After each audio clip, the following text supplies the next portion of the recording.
He fired me in front of 12 CEOs, thinking I'd crumble. Minutes later, a $1.9 billion deal closed under my name, every contract vanished from his control, and security walked him out instead. That day, the man who thought I was replaceable learned I was the company's greatest asset.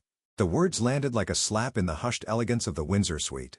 12 CEOs sat in a perfect oval, their polished pens poised over memorandums of understanding worth $1,900,000,000. Warm amber light caught the edges of crystal water glasses, the air holding that particular mix of formality and anticipation that only comes when months of negotiation are about to culminate. I had orchestrated every detail, placement cards to balance egos, catering to honor cultural preferences, translation teams on discreet standby. This was my room. And yet, standing in the doorway, Damien Cross wore the smirk of a man who believed he owned it. He didn't lower his voice. He wanted everyone to hear. I caught the faintest movement to my left, Mr. Takahashi, the CEO from Tokyo, giving me a subtle nod. It wasn't sympathy. It was recognition. He knew something. I'd given 15 years to this company, 15 years of red-eye flights and hotel rooms where the minibar was my dinner. I'd miss my parents' 50th anniversary for a Zurich summit that no one else could have salvaged. I spoke enough Mandarin to negotiate without an interpreter, enough German to prevent million-dollar miscommunications. My role wasn't ceremonial. It was the bridge between cultures, contracts, and trust. Damien was the antithesis of everything that built that bridge. Where I listened, he bulldozed. Where I planned for contingencies, he planned photo ops. He'd been in his seat for barely 18 months, writing on deals I'd secured long before he learned how to spell memorandum. He'd told me once, in a hallway where he thought I couldn't hear, that the company needed someone younger, hungrier. Now in front of 12 of the world's most influential decision-makers, he was cashing in that cruelty for spectacle. I didn't stand immediately. My eyes drifted to my chair, my place now bearing Damien's leather folio, open to his own notes, as if he'd been rehearsing this takeover for weeks. The warmth in my cheeks was an embarrassment. It was the sting of realizing the precision I'd brought to this event had been weaponized to make my removal as public and final as possible. I rose slowly, feeling every gaze in the room. The air no longer felt warm. It felt like winter. I didn't leave the room right away. Maybe it was stubbornness. Maybe it was the weight of 15 years pressing down on my shoulders, daring me to remember what those years had cost. And given 15 years ago, I was a junior coordinator with a passport full of blank pages and a head full of languages I hadn't quite mastered. Nights were for flashcards, mornings were conference calls with time zones I couldn't yet track without a map.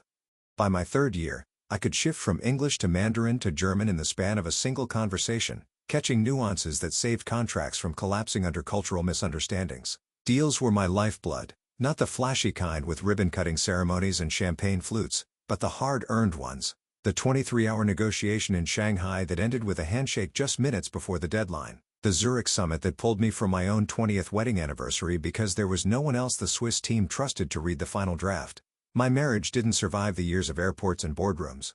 The company did. That was the difference between me and Damien Cross. I built trust quietly brick by brick in a dozen languages and twice as many currencies. Damien built an image, expensive suits, sound bites for internal newsletters, the kind of presence that photographed well, but faded fast under pressure. Where I saw deals as bridges, he saw them as podiums. I remembered a moment from last year sitting across from Henrik Vollmer, CEO of a Berlin-based tech consortium. He'd leaned in during a coffee break and said, "I wouldn't sign a cent of this if your name weren't on it, Morris." It wasn't flattery. It was fact. The ink only dried because they trusted me to guard both sides of the table. And yet Damien had stood on that very stage months later receiving an internal Global Excellence Award for that same project, a project that had been minutes from imploding until I caught a mistranslation in the penalty clause at the 11th hour. He never mentioned my name. He never had to. The applause washed over him and I sat in the back, hands folded, swallowing the knowledge that I'd just saved his career from its first real failure. Now, as I stood in the Windsor suite, the memory burned hotter than the humiliation. I wasn't here because I'd failed. I was here because my success was inconvenient to him. And that was the bitterest truth of all. Damien's ambush in the Windsor suite didn't happen in a vacuum. It had been brewing for months, small, deliberate cuts disguised as strategic changes. The first time he floated the phrase, "younger energy," it was over coffee in the executive lounge. Spoken with that false casualness people use when they're testing how far they can push. The second time, it was a fresh face for the brand, tossed into a budget meeting as if my years of experience had somehow expired. By the third, it had become refreshing our leadership image, a thinly veiled dismissal that no one in the room dared challenge. I'd survived long enough in this industry to recognize when a coup was forming. But what I didn't see, what still burned in my chest, was that Damien wouldn't wait for a clean transition. He would aim for spectacle, and he chose his stage well. Today wasn't just any meeting. It was the day 12 CEOs from across the globe had gathered to sign a $1,900,000,000 partnership. He knew the cameras would be in the hallway, the assistants on standby, the stakes sky high. He didn't want me quietly replaced in a Monday memo. He wanted my erasure to be part of his debutante ball in front of the most powerful audience he could assemble 20 minutes before the meeting began. My phone buzzed. It was a message from Clara, one of the few assistants I trusted. "He's brought her. She's in the hall waiting." I didn't need to ask who or was the so-called strategic hire. Damien had been grooming to take my place. I remember staring at that message, the words swimming. The anger came fast, hot, and instinctive, but years in negotiation rooms had taught me the value of stillness. Rage had to be banked, controlled, sharpened outwardly. I adjusted my jacket, reviewed the seating plan, and carried on as if nothing had shifted. Inside, the fury pressed against my ribs as I set the final briefing packets in place. A second notification lit my screen. This one wasn't meant for me. It was a forwarded internal email Damien had accidentally copied me on weeks ago. The subject line made my stomach twist.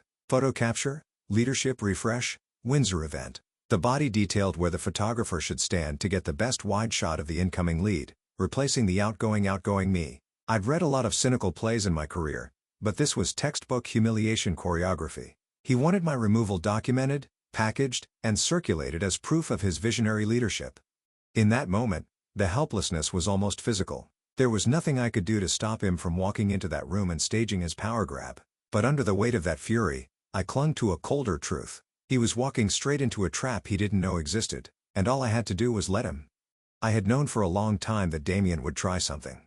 What I didn't know was when or how bold he would be. That's why the diplomatic clause existed. It had started as a seed of an idea 6 months earlier during the first preliminary talks for this deal. I'd been in too many negotiations derailed by sudden leadership changes. A handshake meant nothing if the person who made it was gone the next day. So I drafted language that safeguarded both sides. If the principal liaison named in the agreement is replaced or removed at any point before final signing, all memorandums of understanding are automatically void. Simple, neutral. It didn't mention me by name, but in every draft, I was the liaison. Of course, it couldn't be presented as self-protection. That would have raised flags. Instead, I framed it as a matter of respect for the CEO's time and resources. I used every language I had: soft, persuasive Japanese for Mr. Takahashi, the clipped precision of German for Henrik Vollmer, and the nuanced tones of Mandarin for Li Wei. I explained how this clause wasn't about individuals, but about continuity. "You invest months of work," I told them. "You deserve to know the person you trust will be there until the ink dries." One by one, they agreed. Some saw it as a safeguard against corporate infighting. Others liked the quiet leverage it gave them. And Damien, he signed off on the contract drafts without a second glance, more interested in the branding mock-ups than the legal text. The clause was buried in paragraph 14 under mutual obligations, a place he never read past the headline. I remember the moment Mr. Takahashi lingered after a call, his voice low in my earpiece. "If he tries to push you out, we will leave the table, all of us." There was no bravado in his tone, just a statement of fact. It was the kind of quiet loyalty you can't buy, earned only by showing up, year after year, deal after deal. So, as I stood in the Windsor suite, listening to Damien orchestrate my public removal, my pulse didn't race. I didn't argue. I didn't even look at him because while he thought today was his crowning moment, I knew something he didn't. The very act of removing me was the detonator. The clause wasn't an empty threat. It was law agreed to and signed by every leader in that room. Damien had just voided $1,900,000,000 with one sentence. And all I had to do was watch it happen. The diplomatic clause was only the first lock. The second was far smaller, far more personal, small enough to fit in the palm of my hand. Every mo on that table looked final pages thick with clauses, signatures already in place from each CEO. But those were drafts legally binding in appearance. Only the real enforceable versions required one last thing: my encrypted digital signature. Without it, those documents were little more than expensive paper. That signature wasn't stored on any company server. It lived on a hardware security token, no bigger than a house key locked inside my leather shoulder bag. I carried it everywhere: Zurich, Tokyo, Sao Paulo, even today. The system had been my idea after a near disaster 3 years ago when a rival firm tried to slip in a falsified approval while I was in transit. I'd worked with our legal team to design a secure signing process. Once my token was plugged in and my passcode entered, the signature would authenticate and timestamp the final contract. If anyone tried to access the files without authorization, the system would send a copy of the attempted intrusion along with every traceable detail to my personal attorney. I could feel the weight of that token in my bag as Damien paraded around the Windsor suite. Oblivious. He thought today's humiliation was permanent. He thought my removal had stripped me of every tool, every thread of influence. But influence doesn't vanish when you leave the room. It follows the chain of trust, and I still held the final link. In my mind, I saw the moment this safeguard was born. A year ago, sitting in my attorney's corner office, she'd leaned forward, her voice low but firm. The day he decides to take you down, this will be your insurance. They can't fire your signature. Now watching Damien shuffle the Mo packets like a dealer in a rigged game, I almost smiled. He could seat his strategic hire in my chair, pose for the photographer, flood the internal channels with headlines about fresh leadership, but the reality was simpler. Without my key, without my code, the deal could not close. The CEOs knew it, their legal teams knew it, and soon, Damien would know it too. I didn't need to raise my voice. I didn't need to stop the meeting. My control wasn't loud. It was quiet, precise, and absolute. Because in a room full of paper, I was the ink. The moment I stood for my chair, the temperature in the Windsor suite seemed to drop. I didn't speak. I didn't protest. I simply stepped aside, sliding my chair in with the same care I'd used to set it hours earlier. That silence had a way to it, an unspoken signal only those who lived in boardrooms could read. Around the table, pens that had been poised over contracts lowered slowly. Pages that had been spread open were drawn together, closed, stacked neatly. I caught the flicker of eyes meeting eyes across the oval. Damien didn't notice. Or maybe he noticed, but mistook it for deference. He moved into my chair as if it had always been his, flipping through the top Mo, like a man already certain of his victory. "Let's proceed," he said, voice full of manufactured confidence. The first few minutes were him reciting boilerplate, trying to re-establish the momentum I'd built. But momentum is fragile. It lives in trust. And the trust in that room had shifted with me when I stepped away. It was the CEO from Oslo who broke the rhythm. He leaned back, his voice calm, but direct. "Mr. Cross, could you clarify the scope and application of Clause 17? The question hung in the air. Clause 17 wasn't just the number. It was the keystone that balanced risk allocation across 12 jurisdictions. I had written it, negotiated it, defended it through 14 revisions. Damien had never once been in the room for those debates. I watched him freeze for just a fraction of a second, his eyes darting to the page, scanning for something, anything that would give him a lifeline. "Well," he began, "Clause 17 addresses the scope." "Without her," interrupted Henrik Vollmer from Munich, his German accent sharpening each word. "Who ensures our terms are honored?" The question was not rhetorical. It was an indictment. Around the table, subtle movements began. A CEO from Singapore closed her leather folder with a quiet snap. Another from Sao Paulo kept his pen and set it precisely in the center of his pad. The Oslo CEO didn't break his gaze from Damien. From the periphery of the room came a softer shift. Two interpreters, both of whom had been stationed behind their respective clients, quietly gathered their headsets and notebooks. They walked toward the door without a word. Moments later, one of the legal aides followed. The sound of the door closing behind them was louder than it should have been. Damien's tone faltered, his sentences thinning into half-formed phrases. He flipped pages too quickly as if speed could mask ignorance. The silence in the room wasn't empty. It was full of calculation. Full of unspoken conclusions, full of the knowledge that this meeting was no longer moving toward a signature, but toward an exit. I stayed where I was, a few steps back from the table, my bag over my shoulder, my hands clasped loosely. I didn't need to speak to be heard in rooms like this. Silence was a language all its own, and right now, it was saying everything. The silence broke not with a cough or a shuffle, but with the scrape of a chair leg against polished marble. The CEO from Oslo rose slowly, smoothing the front of his tailored jacket. His expression was neutral, but his voice carried the precision of a verdict. "As per the diplomatic clause," he said evenly, "our memorandum is now void without the named liaison. There is no agreement." It wasn't loud. It didn't have to be. The words landed like a gavel in the center of the table. For a moment, Damien didn't move. He seemed to think he could negotiate this the way he did everything, by pretending the words hadn't been spoken. "We can still move forward," he began, gesturing toward the folders. "We have consensus on the but." Oslo was already closing his folder, slipping it into his briefcase without another glance. He walked toward the door. That was the crack in the dam from the far side. The CEO from Sao Paulo stood muttering something to his aide in Portuguese before following Oslo. The Singapore delegate leaned to her interpreter, not at once, and began gathering her papers.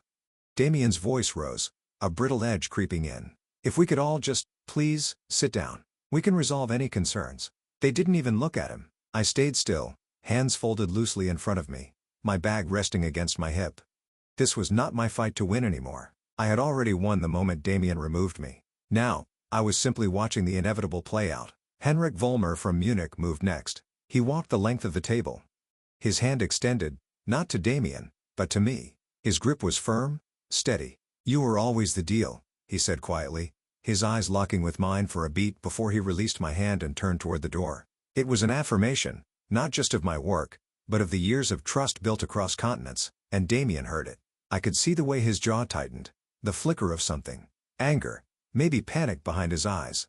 Near the end of the table, the CEO from Toronto rose, but didn't take her pen with her. She set it down in the center of her open folder, ink tip facing away from her. In certain circles, that gesture was understood. The pen left behind meant the deal was over, permanently. Damien saw it too. He stepped toward her, voice cracking slightly. "We can fix this. Just give me." The door closed behind her before he could finish. One by one, the seats emptied, the air shifting from tense to hollow. What remained at the table were untouched glasses of water, scattered translation headsets, and the faint echo of shoes on marble fading into the hallway. I didn't smile, not outwardly, but somewhere deep inside, beneath the calm facade I'd worn all morning, there was a slow, steady pulse of satisfaction. The kind that comes when the truth doesn't need defending because it's already walking out the door. I was halfway down the marble hallway when the first raised voice reached me even without turning back. I knew it was Damien. His tone was sharp, brittle, the kind of edge that comes when control has already slipped away. I slowed my pace, pretending to check my phone while the words carried through the half-open conference doors. "Get legal on the line. Now." Chair scraped.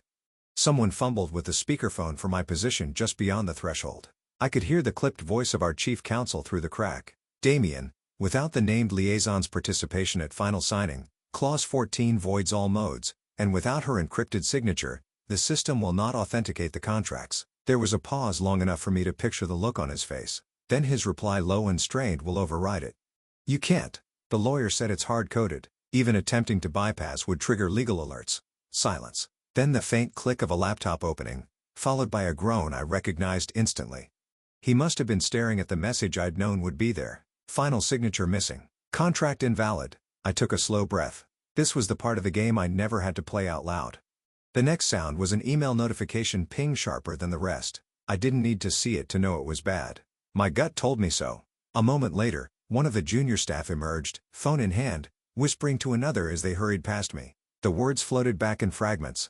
"From Oslo, said to the board, said they don't work with instability." It was almost too perfect. I lingered near the elevator bank, just out of sight, catching pieces of Damien's frantic instructions. "Draft a statement. Market stability. Strong leadership. No one says void. No one says withdrawal." His voice kept rising as if volume could rewrite reality, but reality was already moving faster than him. I watched the PR lead exit the room, her face pale, her notepad clutched like a shield. Then another staffer left, murmuring something about checking with their team. The hallway grew quieter with each set of departing footsteps. By the time I stepped into the elevator, I could still hear Damien inside pacing, his words tangled with half-formed plans. The door slid shut, cutting off the sound completely. For a moment, I let myself smile. Just a small private acknowledgement. I didn't need to see the panic to know exactly what it looked like. I'd spent years in negotiation rooms. I could recognize collapse by its rhythm. And in that rhythm, I could hear the truth.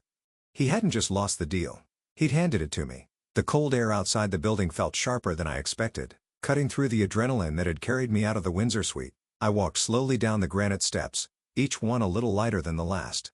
The deal was gone for Damien. For me, it was simply shifting form halfway across the plaza. My phone buzzed in my hand. The caller ID glowed with a name I knew well. Takahashi, CEO of the Tokyo firm. I stepped aside, letting a stream of pedestrians pass, and answered, "Marasan." His voice came warm and steady, not the formal tone he used in conference calls. "I believe you have already heard the outcome inside." "I have," I said. "Good," he replied, almost with a hint of satisfaction. "We would like you to serve as our direct advisor for the next phase of this project. Not as an employee of your company, as an independent, full authority on negotiations and the budget to match." I felt the weight of his words settle in. Independent, full authority. Those weren't just terms. They were a declaration. "That's generous," I said carefully. "It's deserved." He said, "Without you, there is no foundation for trust." We want the foundation. We spoke for another few minutes, sketching the outline of what would become my new role. The compensation was more than comfortable, higher than I'd ever earned under Damien's leadership. And the autonomy was absolute. When the call ended, my phone vibrated again almost immediately. This time, it was a text. Henrik Vollmer, Munich. If you're available, we'd like to bring you on to lead our portion of the venture. Conditions same as before, only if you're at the helm. 2 offers in less than 10 minutes. My steps slowed. This wasn't just about salvaging my career. It was about reclaiming the position I had always truly held, even when my title didn't say it. A third notification appeared, this one from an unfamiliar number. The message was brief, but unmistakable in its leverage. We are prepared to sign once Morris Holloway is confirmed as lead negotiator. The sender's name followed. A major institutional investor I knew had been on the fence for months. I stood there for a moment, the city noise blurring around me in the space of a single morning.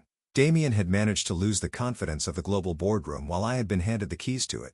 It wasn't loud, this victory. There were no cameras, no headlines, at least not yet, but it was complete and it was mine. I slipped the phone back into my bag and kept walking, not toward the subway, but toward the quiet cafe a few blocks away. It seemed like the right place to start drafting my own terms for my own future. After years of building bridges for someone else to walk across, I was finally the one deciding where they led.